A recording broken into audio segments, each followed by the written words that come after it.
Chapter number 9 भौगोलिक परिप्रेक्ष्य में चयनित कुछ मुद्दे एवं समस्याएं। तो ये अंतिम चैप्टर है आपका और इसके अंदर जो महत्वपूर्ण क्वेश्चन है जो एग्ज़ाम में आ सकते हैं वो अपन देखते हैं। आइए कौन कौन से हैं और किस प्रकार से हैं जो है वो आपके हो सकते हैं।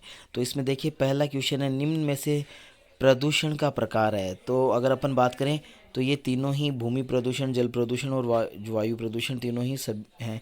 तो इसमें से उपयुक्त सभी आपका हो जाएगा। कानपुर का चमड़ा उद्योग अवशिष्ट का निस्तारण किस नदी में करता है? तो गंगा नदी में करता है।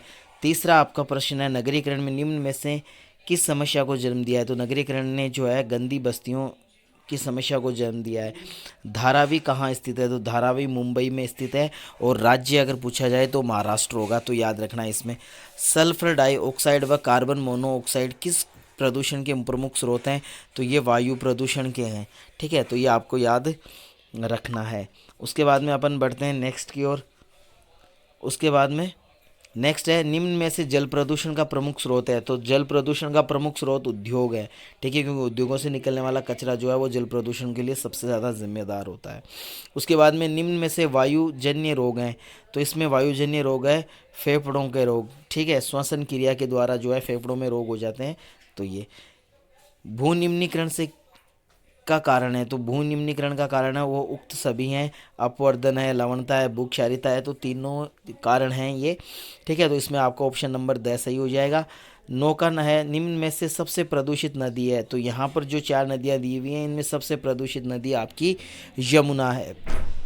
नेक्स्ट है आपका, कौन सा प्रदूषण स्थान विशिष्ट होता है? तो कौन सा प्रदूषण है वो स्थान विशिष्ट होता है?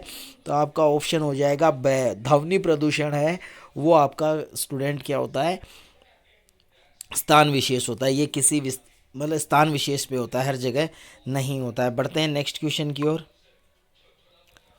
नेक्स्ट क्वेश्चन आपका है, राष्ट्रीय स्तर पर गंगा की सफाई के लिए कौन सा अभियान चलाया गया है? तो गंगा की सफाई के लिए जो प्रोजेक्ट चलाया गया था उसका नाम है नमामि गंगे। ठीक है, तो नमामि गंगे जो प्रोजेक्ट है वो यहाँ पर चलाया गया है। ऑप्शन नंबर है आपका एकदम सही होगा।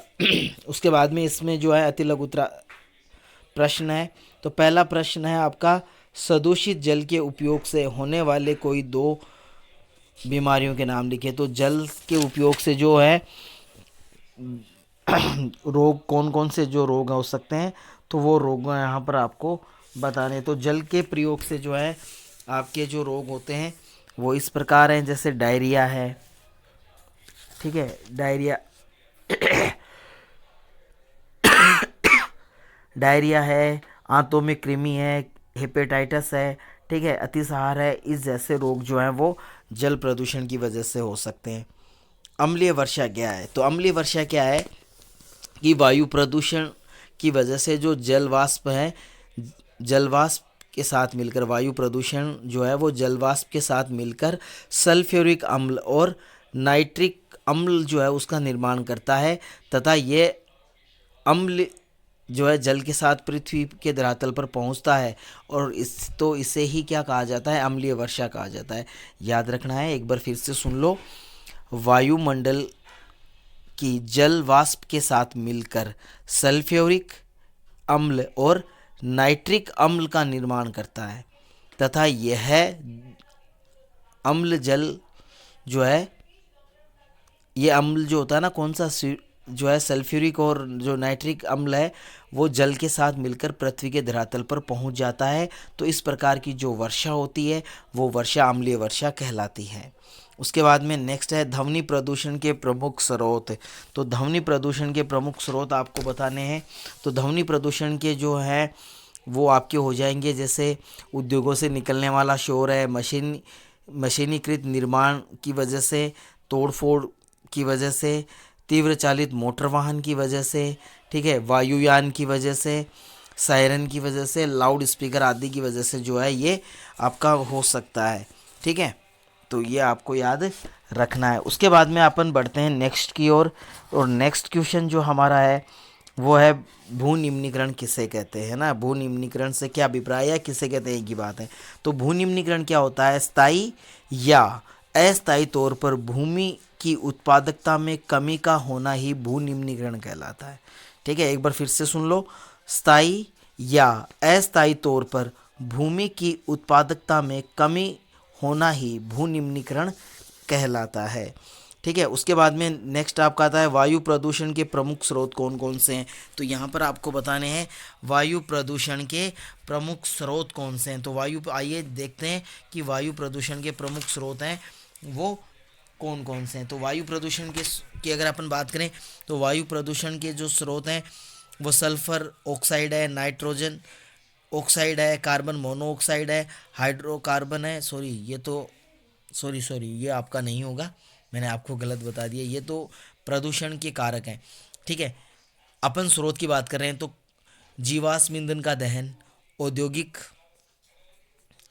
उद्योगों से निकलने वाला धुआं, ठीक है, ठोस कचरा निपटारण, वाहित मल निपटान आदि जो है इसके प्रमुख स्रोत हैं। उसके बाद में जो है आपके लघुत्रात्मक प्रश्न आ जाते हैं, जल प्रदूषण क्या है, इसके प्रमुख कारण लिखें।